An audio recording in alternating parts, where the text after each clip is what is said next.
오늘은 교회력으로 이제 교회력 달력에 성서주일로 되어 있습니다. 이 성서주일은 대한성서공회에서 정한 것인데요. 우리에게 성경을 주신 하나님께 감사하고 성경의 의미를 생각하는 날입니다. 아시는 대로 성경에는 성서주일이라고 하는 것은 없습니다. 성서주일이 생긴 것은 불과 200년도 안 됐어요. 한 120년 정도밖에 되지 않았습니다. 1904년 영국 성서공회가 성경 출판 100주년을 기념하면서 매년 12월 5일을 성서주일로 지키기 시작한 데서 시작되었습니다. 그러니까 한 120년 정도 안 된 거죠. 우리나라는 1954년 6.25가 끝나고 나서 54년부터 12월 두 번째 주일을 성서주일로 지키고 있습니다. 이 성서주일은 성서공회와 관련이 되어 있습니다. 여러분, 성서공회라고 하는 것은 우리가 보고 있는 성경을 번역하고 그리고 출판하고 이제 찍어내는 곳입니다. 다른 출판사의 성경들도 있어요. 여러분이 뭐 아가페라든지 뭐 생명의 말씀사라든지 여러 성경들이 있는데 전부 다 대한성서공회에서 허가를 받고 성경을 찍어냅니다. 우리나라 성경은 크게 공역이라고 하는 게 있고 사역이라는 게 있습니다. 공역이라고 하는 건 뭐냐 하면 우리나라에 있는 교단들이 같이 모여가지고 성경을 번역하는 것을, 그래서 번역된 성경을 공역이라고 합니다. 우리가 보고 있는 성경은 한글 개역 개정판 성경입니다. 이 한글 개역 개정판은 2005년에 번역된 것으로 이제 공역입니다.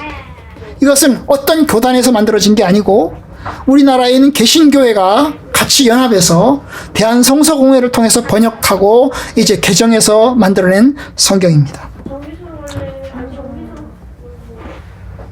개역 개정판을 쓰고 있죠. 개역 개정판 이전에는 한글 개역판을 썼었는데요. 한글 개역판을 이제 일부 개정해서 우리가 사용하고 있는 것입니다. 우리나라는 성경도 같이 쓰고 찬송가도 같이 씁니다. 얼마나 감사한지 몰라요. 여러분, 미국으로 가면요, 교회마다 성경책이 달라요. NIV, 킹제임스 버전, ESV, RSV 이래가지고 성경이 교회마다 성경이 달라요. 번역된 성경이 다 달라요. 찬송가 역시 교회마다 달라요. 우리나라도 어떤 대형 교회들은 자기 나름대로 뭐 찬송가라든지 복음성가지를 만들어가지고 그걸 가지고 사용을 합니다만은, 여러분, 우리나라는 그래도 성경과 찬송가가 하나로 통일되어 있어요. 그러다 보니까 하나로 통일되어 있다 보니까 마음에 안 드는 것도 있죠. 찬송가에 꼭 이게 들어가야 되나 싶은 찬송가도 있고요. 성경 구절을 왜 이렇게 번역했나 싶은 것도 있어요. 마음에 안 드는 것도 있어요. 하지만 우리는 하나 된 성경을 사용하고 있습니다. 공역 중에서 사용하지 않은 성경도 있어요. 예를 들면 공동번역입니다. 이 공동번역은 로마 캐톨릭과 천주교회가 같이 사용하려고 대한성서공회에서 만들어냈어요. 그래서 이제 천주교회가 개신교회가 같이 쓰기로 만들어내는데 지금은 천주교회도 안 쓰고 개신교회도 안 써요. 이 공동번역에는 하나님이라고 되어 있는 것이 전부 다 하느님으로 되어 있어요. 그래서 하느님으로 되어 있는 것을 이제 했어요. 그러니까 천주교회가 처음 썼죠. 개신교회는 안 썼어요. 우리는 하나님이라고 안 해요. 예를 들면 우리나라도 기장 측은 하느님이라고 그래요. 기장 측은. 예장 측은, 우리 예장이나 다른 교단은 전부 다 하나님이라고 그래요. 사실 여러분, 이게 여호와 야훼도 달라요. 여러분, 우리는 여호와라고 그러죠. 여호와 하나님 그러죠. 그런데 순복음교회는 뭐라고 그래요? 야훼라고 그래요. 야훼라고 그래요. 이게 이제 성경의 히브리어의 이제 자음밖에 없기 때문에 여기다가 모음을 어떻게 붙여서 어떻게 발음할 거냐, 이 차이에서 이제 차이가 나타나는 것입니다. 어쨌든 천주교회가 쓰다가 천주교회도 나름대로 또 성경을 또 만들어냈어요. 그래서 공동번역은 천주교회도 안 쓰고 개신교회도 안 써요. 다만 개역 개정판이 너무 어렵기 때문에 어려운 것을 굉장히 쉬운 말로 풀이를 했어요. 그게 공동번역이에요. 대한성서에서 또 하나 만들어낸 게 있는데 새번역이라고 하는 것입니다. 이 개역 개정판이 너무 어려우니까 이걸 조금 더 한국 표준어식으로 바꿔야 되겠다 이래가지고 만들어 놓은 것이 새번역이라고 하는 것을 만들어냈어요. 근데 새번역 역시 대부분 안 써요. 그냥 참고용으로 보고 있죠. 어쨌든 우리는 현재 이제 대한성서공회에서 나온 개역 개정판을 쓰고 있습니다. 사역이라는 게 있어요. 이 사역은 뭐냐 하면 어떤 개인이, 어떤 학자가 개인이 혹은 어떤 이제 출판사에서 단독으로 번역해가지고 단독으로 출판해낸 성경을 사역이라고 합니다. 물론 공력이 아니기 때문에 어떤 출판사가 어떤 개인이 번역했기 때문에 신뢰도가 많이 떨어지는 거죠. 뭐 예를 들면 현대인의 성경, 현대어 성경, 그 다음에 쉬운 말 성경, 뭐 이런 것, 우리말 성경, 이런 것들은 전부 다 사역입니다. 어쨌든 그걸 이제 참고용으로 이제 출판해서 보고 있어요. 여러분들도 개역 개정판이 어려우시면 이 사역들을 같이 보셔도 괜찮아요. 어쨌든 우리나라는 지금 현재 공력인 이제 개역 개정판을 사용하고 있습니다. 여러분, 대한성서공회는 한국에서 성경 번역과 출판과 보급을 이제 하는 초교파적인 기구입니다. 이것은 우리나라에 생긴 지는 이제 1930년대에 만들어졌어요. 그 이전에는 이제 영국 성서공회에서 이제 관장해가지고 우리나라의 지부를 만들었어요. 성서공회가 제일 먼저 만들어진 게 영국이라고 그랬죠. 그렇죠? 영국 성서공회가 제일 먼저 만들어졌어요. 그리고 이제 영국 성서공회에서 이제 우리나라에는 이제 원래는 북중지부라고 해가지고 중국에다가 지부를 만들었고 그 지부에다가 우리나라를 거기다가 집어넣었어요. 그러다가 이제 우리나라의 독자적인 이제 조선지부라고 하는 것을 이제 1895년에 이제 만들어졌어요. 그리고 거기서 이제 성경을 이제 이제 출판하고 이렇게 하도록 했죠. 그러다가 독자적으로 이제 영국 성서공회 지부가 아니고 이제 한국 독자적인 상황에서 이제 성서공회를 별도로 이제 만든 것이 이제 1938년입니다. 조선성서공회라는 이름으로 이제 만들어졌고 그때부터 본격적으로 이제 성경을 이제 보급하기 시작을 했어요. 여러분, 세계에서 성경을 가장 많이 보급하는 나라들 가운데 하나가 바로 우리나라예요.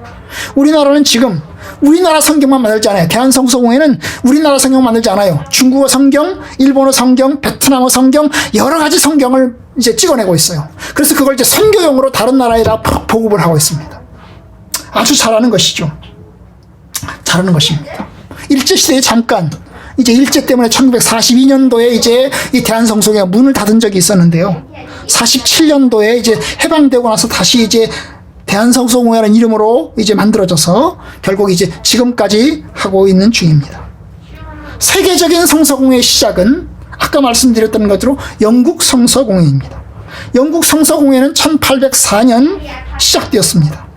메리 존스라고 하는 한 여자가 이제 성경을 갖고 싶어가지고 성경을 이제 갖고 싶었어요. 그 당시에 이제 영국에는 이제 킹 제임스 버전 성경이 1600년대에 나온 성경이 있었습니다. 그런데 이 성경 이후로 여러 종류의 성경이 나왔는데 성경책이 너무 비싼 겁니다. 여러분, 인쇄술이라든지 이런 게 출판이라든지 이런 게 발달되지 않았기 때문에 성경책이 굉장히 비쌌어요. 그래서 이 메리 존스라고 하는 여자가 성경책을 갖고 싶어가지고 일을 해서 돈을 모으기 시작을 했어요. 얼마나 모았냐? 6년 동안 일을 해서 돈을 모았어요. 6년을 모은 거지요. 6년을 모은 이 돈으로 목사님한테 이제 목사님이 성경책을 하나 구해주세요. 이래가지고 부탁을 했어요. 그때 그 목사님이 이제 어떻게 합니까? 성경책을 이제 여기저기 수소문해가지고 성경책을 이제 구해서 이제 메리 존스에게 줬어요. 그 메리 존스가 그걸 받아들고 얼마나 기분이 좋았는지 막 춤을 추면서 벌떡벌떡 뛰는 거예요. 왜냐하면 자기가 성경책을 독자적으로 갖게 되었으니까 얼마나 기뻤겠어요. 그 모습을 바라본 목사님. 그 목사님이 이제 성경이 필요하구나. 그래서 이제 영국 교회 다른 목사님들에게 우리도 성경을 좀 보급해야 되지 않겠냐. 성경책이 너무 비싸다. 그리고 갖고 싶은 사람들에게 성경을 좀 갖게 하고 읽게 하자. 이렇게 요청을 하게 됐던 것입니다.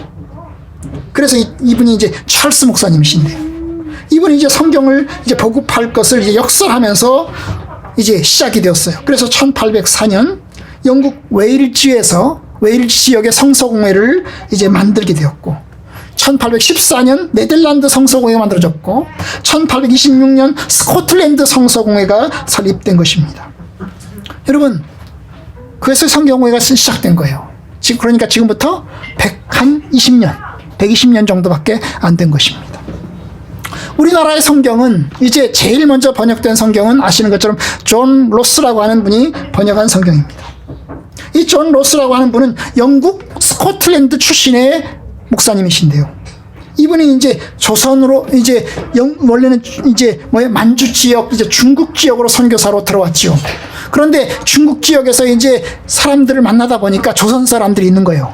그 조선 사람들을 통해서 이제 조선 말을 배우게 된 거죠. 조선 말을 배우게 된 것입니다.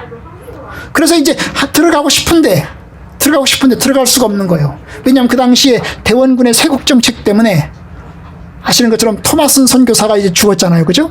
그런 일도 있고 그래서 이제 문을 닫아놨기 때문에 들어갈 수가 없는 것입니다. 그래서 어떻게 이 저 땅에 어떻게 복음을 전할 수 있을까 싶어가지고 하다가 어떻게 합니까? 성경을 번역을 해줘야 되겠다. 저 사람들의 말로, 저 조선 사람들의 말로 성경을 번역을 해줘야 되겠다 싶어가지고 이응찬이라는 사람하고 성경 번역을 같이 시작하게 됐습니다. 이응찬이라는 사람에게 조선 말을 배우면서 성경 번역을 다시 그들이 시작을 했던 것입니다. 그런데 중간에 이제 이게 중간에 이루어지지 못했어요. 중도 포기가 됐어요. 중도 포기가 됐다가 다시 이제 번역을 시작을 했어요. 다시 번역을 했어요. 이제 서상륜 이런 사람들하고 번역을 또 하게 된 것입니다. 그 당시에 이제 서상륜 역시 장사꾼이죠. 조선과 이제 이 중국을 오고 가면서 물건을 갖다가 팔고 그 다음에 또 물건을 사가지고 와서 팔고 하는 이런 장사꾼인데요. 이 장사꾼들을 만나면서 이들에게 이제 복음을 전하게 되었고 그들이 예수를 믿게 되었고 세례를 받게 되었고 이러면서 이제 그들과 같이 다시 번역을 하게 되었어요. 결국 그렇게 해서 제일 먼저 1881년 누가복음을 번역을 했어요. 누가복음을 번역했어요. 근데 이 존 로스라는 사람이 스코틀랜드 성서공회 소속이에요. 놀랍죠? 왜냐하면 여러분 스코틀랜드 성서공회의 영향을 받아서 성경을 번역하는 사람인 것입니다. 만약에 그냥 하나님의 말씀을 이제 그냥 말로 설교하는 사람이 선교사로 오면 성경 번역할 생각을 못하죠. 그런데 이분은 스코틀랜드 성서공회의 깊은 영향을 가지고 있는 사람이에요. 그래서 이 사람은 성경을 번역해야 되겠다는 증인이에요. 그래서 스코틀랜드 성서공회에다가 요청을 했어요. 내가 성경을 번역하려고 하니까 인쇄기도 필요하고 그 다음에 이런 건 저런 건 필요하다, 도와달라 이렇게 한 것입니다. 그렇게 해서 이제 스코틀랜드 성서공회의 지원으로 일본에서 주조한 이제 활자를 이제 들여오고 그 다음에 중국 인쇄소에서 이제 중국 인쇄소 타협을 해가지고 이제 이 김청송이라는 사람하고 이 사람을 식자공으로 고용을 해가지고 식자라는 게 뭡니까? 이게 글자를 하나하나 갖다 놓는 거잖아요. 그죠? 제가 중학교 1학년 때 이제 저희 어머님이 돌아가시고 나서 이제 일한 데가 아르바이트로 야간 중학교를 들어가고 그 다음에 낮에 일한 데가 인쇄소예요. 제주도 인쇄소예요. 인쇄소에서 이제 아침 하루 종일 식자판 가지고 이제 이게 활자를 갖다 집어 껴놓는 거죠. 그래서 딱 껴놓으면 네모판에다가 활자를 하나 껴놓으면 그게 이제 그걸 가지고 찍어내는 거죠. 바로 이런 사람 김청송이라는 사람 식자공으로 고용해가지고 그래가지고 성경을 이제 처음으로 찍어낸 것입니다. 처음 찍어낼 때 3,000부를 찍었어요. 51페이지 되는 누가복음을 3,000부를 찍어낸 것입니다. 그리고 그것을 이제 오고 가는 사람들에게 나눠주기 시작하는 거예요. 조선 사람들에게 나눠주기 시작을 한 것입니다. 이걸 읽어보시라고 그러면서 나눠주기 시작을 한 것입니다. 여러분, 이게 우리나라의 최초의 성경입니다. 일본에서 또다시 이제 이수정이라는 사람이 다시 성경을 이제 또 쪽복음을 또 이제 번역을 또 했어요. 그렇게 해서 이제 우리나라로 들어온 것입니다. 여러분, 성경이 얼마나 중요합니까? 여러분, 성경은 하나님의 말씀입니다. 성경이 없다면 여러분 예수를 믿을 수가 없습니다. 여러분, 성경이 없다면 예수를 믿을 수가 없습니다. 전도자도 중요하지만 성경이 훨씬 더 중요합니다. 성경은 기록된 하나님의 말씀입니다. 기록되었기 때문에 뺄 수 없고 더할 수도 없습니다. 오늘 성경이 얼마나 중요한지를 디모데후서 3장 15절 16절에서 이야기를 합니다. 성경이 얼마나 중요하냐를 이야기합니다. 15절 네가 어려서부터 성경을 알았나니. 여기서 디모데에게 말하는 이 성경은 구약 성경입니다. 왜냐하면 그 당시에는 구약 성경밖에 기록되어 있지 않았기 때문에 구약 성경만 가지고 있는 거죠. 그런데 이것도 개인적으로 가질 수 없어요. 왜냐하면 너무나 비싸요. 너무나 비싸기 때문에 가질 수가 없어요. 어떻게 합니까? 그들은 회당에서 일주일에 한 번씩 회당에 가서 이제 회당에서 성경을 이제 읽어주는, 낭독하는 사람이 있는 거죠. 이 낭독하는 사람이 낭독하는 것을 들으면서 머릿속에 저장하고 외우는 겁니다. 여러분, 우리가 한참 전에는 핸드폰이 없던 시절에는 전화번호를 외웠어요. 그죠? 외웠어요. 요새는 전화번호 외우시나요? 안 외우죠? 안 외워요. 그죠? 아마 자기 남편, 자기 부인, 자기 가족 전화번호도 다 못 외울걸요? 왜냐? 핸드폰에 다 저장이 되어 있으니까. 근데 여러분, 이전에는 우리가 다 외웠어요. 다 외웠어요. 아니면 써가지고 그걸 노트에다가 들고 다녔어요. 그죠? 들고 다녔어요. 그걸 봤어요. 외웠다고요. 여러분, 일주일에 한 번씩 회당에 가서 들으니까 그들은 외울 수밖에 없어요. 암기력이 발달하겠죠. 암기력이 발달하죠. 그런데 요새는 이제 이게 외울 필요가 없는 거죠. 그냥 늘 보면 되니까. 그래서 암기력이 떨어지는 거예요. 그래서 치매가 많이 걸리는 거예요. 근데 여러분, 그 당시의 성경, 디모데의 성경은 너무나 비싼 거죠. 그래서 그러나 어쨌든 간에 배웠고, 회당에서 배웠고, 그 집에 성경이 없는지는 알 수 없지만 어쨌든 간 성경 교육을 받았어요. 이 성경이 얼마나 중요하냐? 15절 성경은 능히 너로 하여금 그리스도 예수 안에는 믿음으로 말미암아 구원에 이르는 지혜가 있게 하느니라. 모든 성경은 하나님의 감동으로 된 것으로 교훈과 책망과 바르게 함과 의로 교육하게 유익하니. 여기 보면 성경이 중요한 이유가 세 가지가 나와요. 첫 번째, 모든 성경은 하나님의 감동으로 됐다는 거예요. 하나님께서 숨을 불어넣어서 이루어졌다는 것입니다. 감동이라는 말이 하나님께서 숨을 불어넣어서 됐다는 거예요. 여러분, 죽은 사람 아담과 하와에게 흙으로 만드신 하나님께서 숨을 불어넣어서 살아있는 사람이 되게 하셨잖아요. 바로 이 성경의 기록 속에, 성경의 기록자에게 하나님의 성령을 불어넣어 주심으로 여러분, 그 성경이 기록이 된 것입니다. 살아있는 하나님의 말씀이 되게 된 것입니다. 성경책은 다른 책과 다릅니다. 하나님의 영감이 들어있습니다. 하나님의 뜻이 들어있습니다.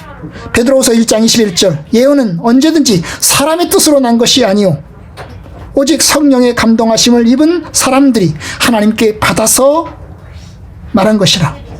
여러분, 하나님께 받아서 말한 것입니다. 하나님께 받아서 쓰여진 것입니다. 여러분, 성경이 얼마나 중요하냐? 일반 책과는 달라요. 하나님의 말씀이 쓰여 있어요. 하나님께 받아서 하나님의 사람들이 하나님의 영감을 받아서 하나님의 성령을 받아서 그걸 기록했어요. 사람들에게 주기 위해서, 사람들에게 읽게 하기 위해서 기록을 했어요. 그러니 여러분, 이 성경은 굉장히 중요한 것입니다. 여러분, 하나님께 받았다고 해서 성경의 기록자들이 받아쓰기를 한 것은 아닙니다. 하나님이 부르는 대로 너 이렇게 부르는 대로 쓴 것은 아닙니다. 하나님께서는 그들의 학식과 그들의 이성과 그들의 신앙과 그들의 삶과 그들의 경험 모두를 사용하셨습니다. 그리고 가장 적절하게 사용하게 기록하게 하셨습니다. 하나님의 말씀을 기록하고 명하는 중에 하나님의 뜻이 그 속에 들어갔어요. 그들의 필체를 사용하지만, 그들의 언어를 사용하지만 어쨌든 우리 인간의 언어로 하나님께서 주신 하나님의 말씀입니다. 하나님의 말씀이 우리의 인간의 언어로, 우리가 읽을 수 있는 언어로 하나님께서 이제 우리에게 주신 것이 하나님의 말씀입니다. 여러분, 하나님의 말씀을 하나님의 언어로 썼다면 아무리 그것이 귀하고 아름다워도 우리에게는 다 이해할 수 없는, 아무런 상관이 없는 그런 내용이 될 것입니다. 그런데 하나님께서 하나님의 뜻을 인간의 언어로, 우리의 언어로 사용하셔서 쓰고 우리에게 남겨주셨습니다. 얼마나 놀랍습니까? 여러분, 지금부터 1500년 전만 하더라도 로마 캐톨릭 교회는 라틴어만 하나님의 말씀이라고 그랬습니다. 그래서 그들은 모든 미사에서 라틴어만 사용했어요. 하나님의 말씀을 오직 라틴어로 주셨다. 그래서 따라서 라틴어로만 읽어야 된다. 여러분, 그렇게 이해하는 사람이 있어요. 여러분, 어떤 사람들은 그렇게 이야기합니다. 하나님은 구약은 히브리어로 주셨고 신약은 헬라어로 주셨다. 히브리어로 쓰여진 성경만 하나님 말씀이고 헬라어로 쓰여진 성경만 하나님 말씀이다. 그럼 여러분, 여기서 헬라어로 이야기하고 히브리어 얘기하면 샤라 해서 나하고 아무런 관계가 없잖아요. 그죠? 그쵸? 아무런 관계가 없잖아요. 하나님의 언어 히브리어, 하나님의 언어 헬라어, 그런데 그걸 나한테 내 말로 하지 않으면 아무런 의미가 없는 거잖아요. 여러분, 이 라틴어는 로마 제국의 언어였어요. 헬라어는 그리스 제국의 언어였죠.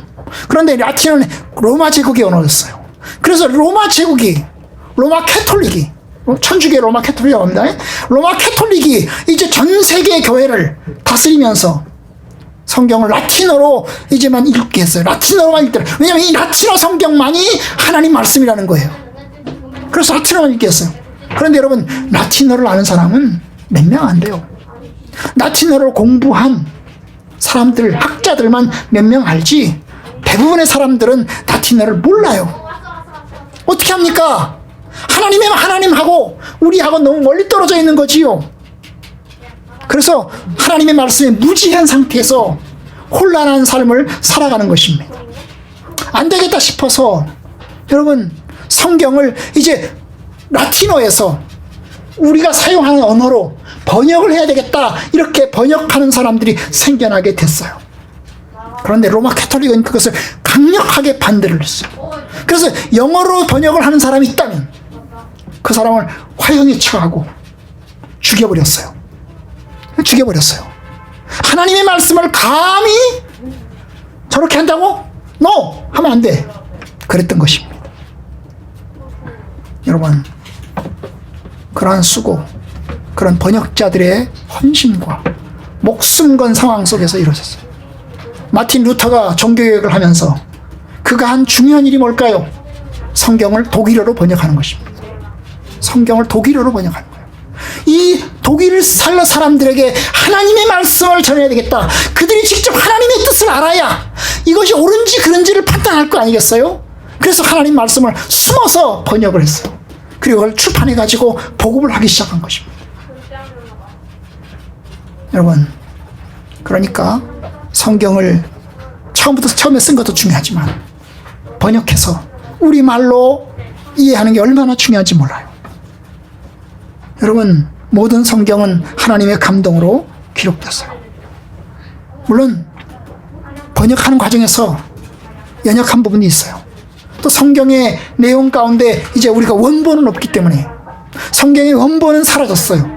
근데 사본들이 무수히 많아요. 베낀 사본들이 무수히 많은데 그 사본들을 다 모아가지고 학자들이 이제 다 모아가지고 이것을 정리한 거예요. 그래서 그것이 이제 우리 손에 달려있는 것입니다.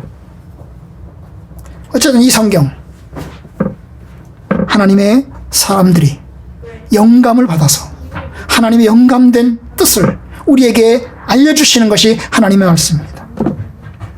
그뿐이 아닙니다. 성경은 15절에 의하면 뭐예요? 구원에 이르는 지혜가 있게 합니다. 구원에 이르는 지혜가 있게 합니다. 성경은 구원의 책이고 지혜의 책입니다. 성경을 통해서 구원의 길을 배우며 성경을 통해서 구원의 지혜를 배웁니다. 여기서 지혜 말하는 지혜, 돈 버는 지혜, 성공하는 지혜 아닙니다. 구원의 지혜입니다. 구원에 이르는 지혜가 있게 하느니라. 우리를 구원의 길로 인도하는 것입니다. 성경을 통해서 우리는 예수 그리스도를 믿고 성경을 통해서 우리는 예수 그리스도를 믿어서 하나님의 구원에 참여하게 됩니다. 여러분, 성경 속에 하나님의 뜻이 들어있습니다. 그 하나님의 뜻 속에 가장 중요한 것이 바로 예수 그리스도이십니다. 십자가에 못 박혀 죽으시고 다시 부활하신 예수 그리스도, 그 예수 그리스도를 통해서 우리가 구원함을 얻습니다. 돌을 닦아서 얻는 것도 아니고 선행을 해서 얻는 것도 아니고 고행을 해서 얻는 것도 아닙니다. 예수 그리스도를 믿어 구원함을 얻습니다. 그게 어디에 있습니까? 성경에 들어있는 것입니다. 성경을 통해서 우리가 예수 그리스도를 믿고 성경을 통해서 예수 그리스도를 닮으며 성경을 통해서 우리가 예수 그리스도 안에는 생명을 발견합니다. 여러분, 그러니 얼마나 중요합니까? 구약 성경에도 여기서 디모데에게 하는 게 그거예요. 구원에 이르는 지혜가 있게 한다. 그런데 그리스도 예수 안에 믿음으로 말미암아 구원에 이르는 지혜가 있게 한다. 이 말은 뭐예요? 구약 성경에도 예수 그리스도가 들어있다는 거죠. 신약 성경에만 들어있는 게 아니고 구약 성경 속에도 예수 그리스도가 들어있다.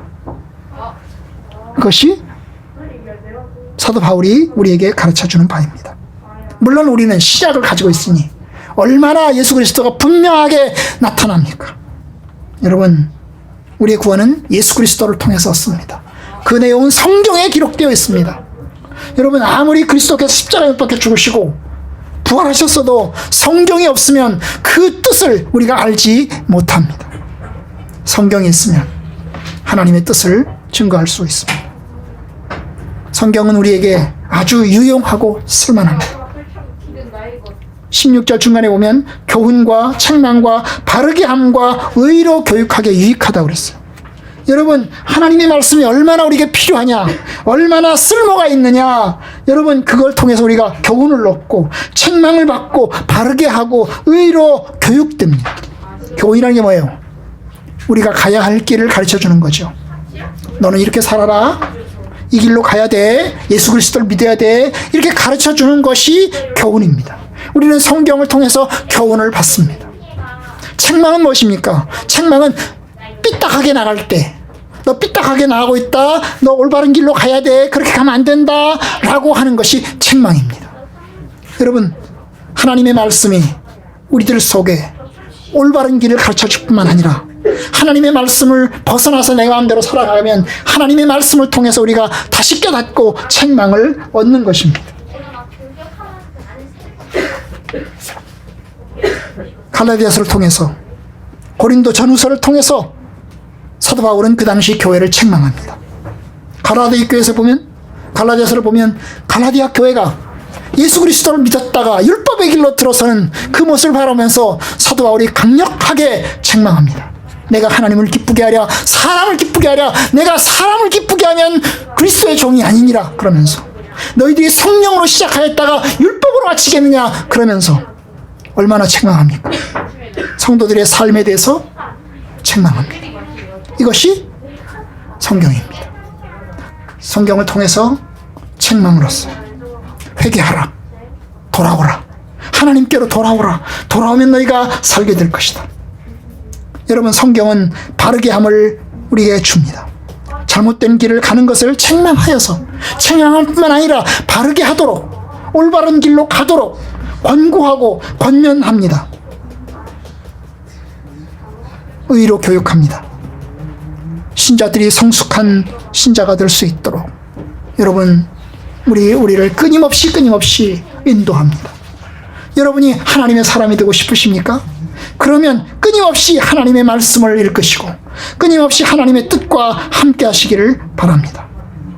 여러분, 하나님의 말씀을 통해서 낙심한 사람 힘을 얻고, 하나님의 말씀을 통해서 우리가 가야 할 길을 깨닫고, 하나님의 말씀을 통해서 위로와 용기를 얻습니다. 다시 말씀드려요. 성경은 기록된 하나님의 말씀입니다. 기록된 하나님 말씀이니 여러분, 얼마나 중요합니까? 그런데 하나님의 말씀은 글자 속에 매여 있지 않습니다. 분명히 성경 말씀은 글자에 기록되어 있지만, 그러나 하나님의 성령께서 그 기록된 말씀 속에 역사하십니다. 얼마나 많은 사람이 기록된 말씀을 통해서 구원을 얻고 생명을 얻을까요? 다시 말씀드리지만 우리나라 교회는 여러분, 성경 위에 세워졌습니다. 선교사가 제일 먼저 들어온 것이 1884년입니다. 1884년입니다. 언더우드 선교사와 아펜젤라 선교사가, 감리교회 아펜젤라와 장로교회 언더우드 선교사가 일본에서 배를 타고 우리나라에 들어왔습니다. 그런데 선교사가 들어와서 보니 이미 한국에는 교회가 있었습니다. 원래 선교사가 가서 사람들을 전도해서 교회를 세우는 것이 정상이잖아요. 그런데 선교사가 들어와 보니까 이미 교회가 있는 겁니다. 그 교회 이름이 소래교회였습니다. 소래교회는 선교사가 들어오기 1년 전에 1883년에 황해도 장현군에 세워졌습니다. 누가 세웠을까요? 서상윤이라는 사람이 세웠습니다. 이 서상윤이라는 사람이 아까 만주로 오고 가다가, 장사꾼으로서 오고 가다가 이제 예수를 믿게 되었어요. 이 존 로스 선교사, 번역을 한 이 존 로스 선교사를 통해서 예수를 믿게 되었고, 성경 번역하는 일을 도와주게 되었고, 그러면서 이제 예수 세례를 받고 돌아와서 세운 교회가 바로 자기 고향에 세운 교회가 소래교회인 것입니다. 여러분, 어떻게 세울 수가 있었을까요? 어떻게 세울 수 있었을까요? 여러분, 성경이 있었기 때문에 가능한 겁니다.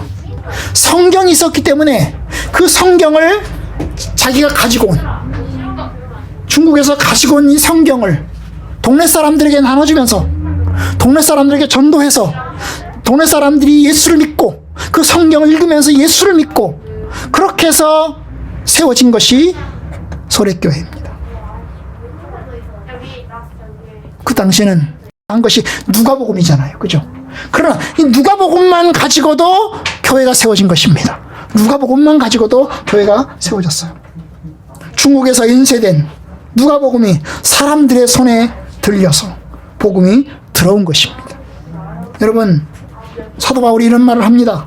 복음으로 말미암아 내가 죄인과 같이 매이는 데 고난을 받으나 그러나 하나님의 말씀은 매이지 아니하니라. 나는 지금 고난받아서 감옥에 매여 있다. 내 몸은 자유롭지 못하다. 사람들을 만나는 것도 자유롭지 못하고 복음을 전하는 일도 자유롭지 못하다. 그러나 하나님의 말씀은 매이지 않는다. 하나님의 말씀은 어디든지 갈 수 있다. 여러분, 맞아요. 사람은 육체이기 때문에 매입니다. 시공간에 제약을 받습니다. 마음대로 못해요.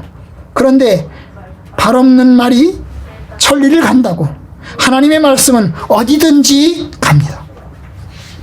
하나님의 말씀은 하나님의 뜻을 이룹니다. 하나님의 뜻을 우리에게 알려주시고 그것을 우리에게 전달해 줍니다. 하나님의 뜻을 알고 싶으십니까? 하나님 말씀을 듣고 싶으십니까? 그러면 하나님의 말씀 성경을 읽으세요. 어떤 사람들은 말합니다. 나는 하나님의 음성을 듣고 싶어요. 나는 하나님의 말씀을 듣고 싶어요. 하나님, 내가 왜 이런지 하나님의 뜻을 알고 싶어요. 그런데요, 여러분, 하나님의 말씀을 듣고 싶으시면 성경 앞으로 가셔야 됩니다. 사실 목사의 말에는 완전한 엑기스의 하나님 말씀이 아닙니다. 목사의 설교도 하나님 말씀이라고 합니다. 그러나 목사는 성경의 기록자만큼 성경의 영감을, 성령 영감을 받지 않았습니다. 여러모로 오류를 가졌습니다. 여러분, 설교 속에는 하나님의 말씀 엑기스만 담지 않아요. 하나님 말씀을 사람들에게 이해하기 위해서 양념을 칩니다. 조미료를 칩니다. 그러다 보니까 여러분, 엑기스보다 조미료가 더 들어가요. 그래서 조미료를 먹는 거예요. 조미료를. 하나님의 말씀보다 인간의 경험이 크게 좌우될 때가 맞는 것입니다. 그래서 설교는 여러 가지로 부족한 부분이 있어요. 설교를 순전한 하나님 말씀 100%가 되지 못할 때가 많은 것입니다. 그러니 여러분, 양념이 많이 쳐져 있고 조미료가 많이 쳐져 있는 이 설교보다 어디로? 성경으로 직접 들어가셔서 성경을 통해서 답을 얻고 성경을 통해서 하나님의 뜻을 들으시기를 바랍니다. 여러분, 어려운 문제 앞에서 기도하면서 하나님의 말씀을 듣기를 원하십니까? 하나님, 내가 이런 문제 있습니다. 하나님, 내게 어떻게 말씀해 주시렵니까? 하고 물으십니까? 그렇다면 하나님의 말씀을 읽으십시오. 성경을 읽지 않고 하나님의 말씀을 듣기를 원하는 사람들이 있습니다. 성경은 생각하지 않고 하나님의 음성 직접 계시만을 듣기를 원하는 사람들이 있습니다. 여러분, 그러면 틀림없이 마귀의 소리를 듣게 될 것입니다. 왜냐하면 성경이 말하는 바처럼 사탄도 자기를 광명의 천사로 가장하나니, 여러분, 사탄도 자기를 광명의 천사로 가장해서 하나님의 말씀을 전해준다고, 하나님 말씀을 들려준다고 나타나서 들려줍니다. 여러분, 그래요. 자기를 그리스도의 사도로 가장하고 의의 일꾼으로 가장하고 성도들을 미혹하고 잘못된 길로 인도할 수 있습니다. 그러니까 하나님의 음성을 듣고 싶으시면, 하나님의 말씀을 듣고 싶으시면 어디로 가야 됩니까? 성경으로 가야 됩니다. 여러분, 하나님의 말씀 기록된 성경이 있습니다. 여러분, 꿈으로나 혹은 환상으로나 우리에게 들려주는 저희 직통계시로서의 하나님의 음성이 있다고 칩시다. 성경 말씀과 직통계시로서의 하나님의 말씀, 하나님의 계시를 받았어요. 이게 항상 일치가 되면 얼마나 좋아요. 하나님의 말씀에 따라서, 성경, 기록된 성경에 따라서 이 직통계시가 일치한다면 얼마나 좋겠습니까? 그럼 할렐루야죠. 하나님 나에게 말씀해 주셨어요. 하나님 내게 이렇게 말해 주셨어요. 얼마나 좋아요.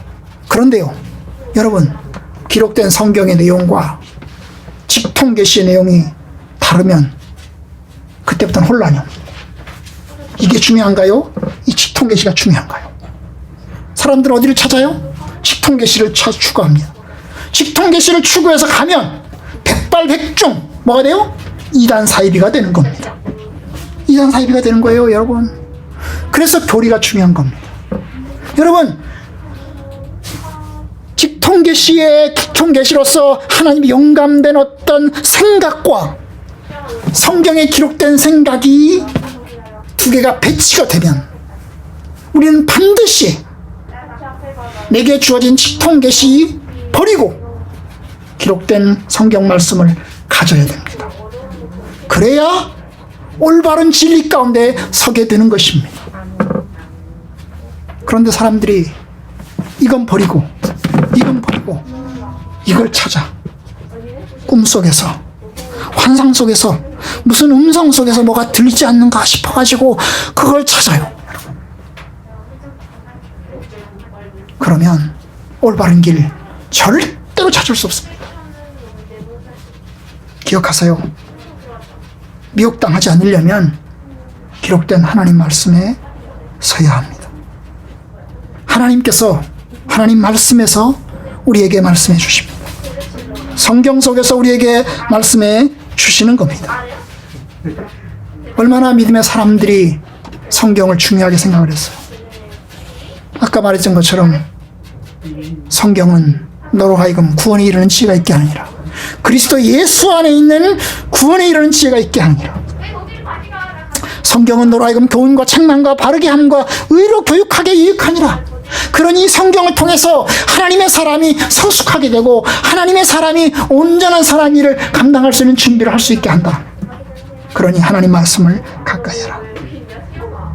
이것이 우리에게 주시는 하나님의 가르침입니다. 여러분, 하나님 말씀을 이제 가까이 하세요. 그 중에 하나가 바로 암송입니다. 오늘 시편 119편 79절을 우리가 같이 읽었잖아요. 119편 79절. 79절인가? 97절 죄송합니다. 97절. 내가 주의 법을 어찌 그리 사랑하는지요. 내가 그것을 종일 작은 소리로 읊조리나이다. 여기 보면 내가 그것을, 주의 법을 종일 작은 소리로 읊조리나이다. 여기 작은 소리로 읊조린다는 거예요. 뭐라고 하는 것처럼 혼자만 하는 거죠, 그죠? 혼자만 하는 거예요. 혼자만 하는 거예요. 내가 그리스도와 함께 십자가에 못 박혔나니 그런지 이제는 내가 산 것이 아니오 오직 내 안에 그리스도께서 사신 것이라. 이제 내가 그리스도 안에 사는 것은, 이러면서 혼자서 쭈쭈쭈쭈 하는 거예요. 이게 바로 그것입니다. 주님의 말씀을, 주의 법을 하루 종일 작은 소리로 읊조리는 거예요. 이걸 다른 말로 번역을 하면 이게 개역개정판이에요. 그럼 이전 성경에 어디에 되어 있을까? 한글개역판. 한글개역판 뭐라고 되어 있을까요? 묵상이라고 되어 있어요. 묵상. 시편을 보시면, 여러분 시편 1편을 보시겠어요?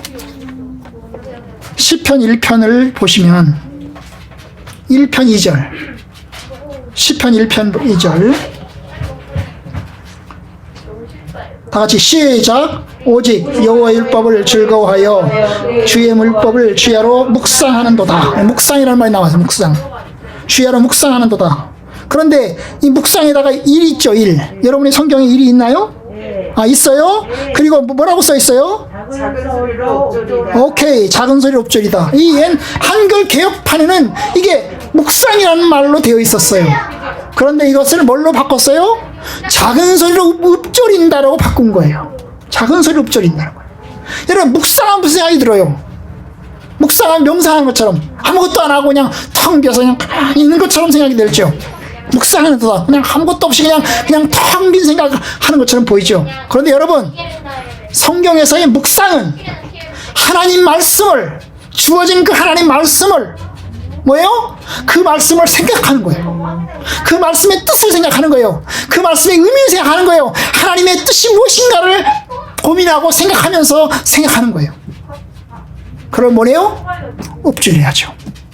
하나님의 말씀을 낭독하면서 천천히 읊조리는 거예요.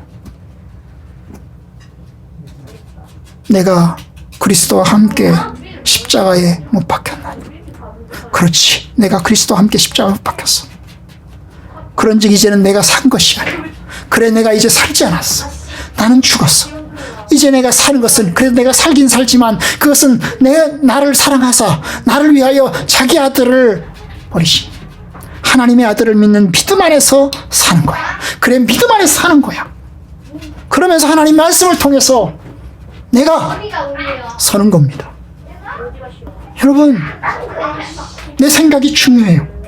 여러분의 생각이 굉장히 중요합니다. 부정적인 생각을 가지게 되면 부정적인 결과를 낳아요. 자기 삶을 부정적으로 생각하고 부정적으로 생각하면 부정적인 결과를 낳아요. 우리의 몸은 우리의 마음과 같이 가요. 우리의 몸과 우리의 마음은 같이 갑니다. 몸이 아프면 마음도 아파요. 그렇잖아요, 그죠? 몸이 아프면 내 마음도 약해져요. 원망이 생기고 낙심이 생기고 죽고 싶고, 몸이 아프면 마음도 아파요. 근데 이게 마음이 아프면 몸도 아파요. 여러분, 우리의 질병의 많은 부분은 스트레스와 관련돼 있어요. 그렇죠? 우리의 몸과 마음은 같이 갑니다. 같이 가요. 몸이 아프면 마음도 아파요. 근데 마음이 아프면 몸도 아파요. 더 아픈 것 같아요. 그럼 어떻게 해야 되겠어요? 어떻게 해야 되겠습니까? 우리의 몸이 아프고 우리의 마음도 아픈데 어떻게 해야 되겠어요? 어떻게 해야 되겠어요? 여러분, 잠언서의 말씀처럼 무릇 지킬 만한 것보다 네 마음을 지켜라. 생명의 근원이 여기에 있느니라 하신 이 말씀처럼 우리의 마음을 다잡아야 돼요. 우리의 마음이 약해질 때, 우리의 몸 때문에 우리 마음도 약해지고 우리의 마음 때문에 우리 몸도 약해지고 그럴 때, 여러분, 여기서 일어나야죠. 우리의 마음이 힘을 얻어서 용기를 내서 일어나야죠. 그래서 하나님의 말씀에 굳게 서서 내가 하나님의 뜻 안에서 일어서야죠. 일어서서 몸을 움직이려고 하고 일어서서 행동하려고 하고 그래야죠. 그래야 우리 몸도 살아나는 것입니다. 같이 갑니다. 우리의 마음 중요합니다. 여러분의 마음 중요합니다. 여러분의 마음을 하나님의 말씀으로 다잡아서 그 말씀으로 여러분의 약한 마음을 일어설 수 있기를 바랍니다. 성경이 얼마나 중요하냐고요. 여러분, 성경 말씀은 우리가 죄의 유혹을 이기고 하나님의 뜻으로 가게 합니다. 여러분, 성경 말씀을 가지면 여러 가지 유혹을 이길 수 있어요. 여러 가지 어려움을 이길 수 있어요. 성경 말씀은 우리로 하여금 현명한 결정을 내리게 합니다. 우리의 끊임없는 선택과 결정 속에 하나님의 말씀을 통해서 길을 찾고 인도하심을 구하는 것입니다. 여러분, 하나님 말씀을 통해서 우리가 슬플 때 위로하고 위로받고 약할 때 힘을 얻게 됩니다. 주의 말씀은 내게 기쁨과 내 마음의 즐거움이다. 예레미야서 15장 16절에서 이야기합니다. 이 말씀이 내 곤란 중에 위로가 되며 나를 살리느니라. 시편 119편 49절 50절입니다. 여러분, 하나님의 말씀을 가까이 하세요. 하나님의 말씀을 외우시고 그 말씀을 생각하세요. 중심되는 말씀을 가지고 굳게 붙잡으세요. 하나님 말씀을 붙잡으세요. 내가 약해질 때, 내 마음에 여러 가지 흔들릴 때, 요동칠 때 하나님 말씀을 붙잡으세요. 그 말씀을 내가 마음에 붙드세요. 이번 주제가 뭐예요? 중심 되신 그리스도잖아요. 중심 되신 그리스도. 그리스도께서 나의 삶의 중심이 되신다는 거예요, 여러분. 우리가 그리스도와 함께 십자가에 못 박혀 죽었어요. 이제 그리스도 안에서 새로운 피조물이 되었어요.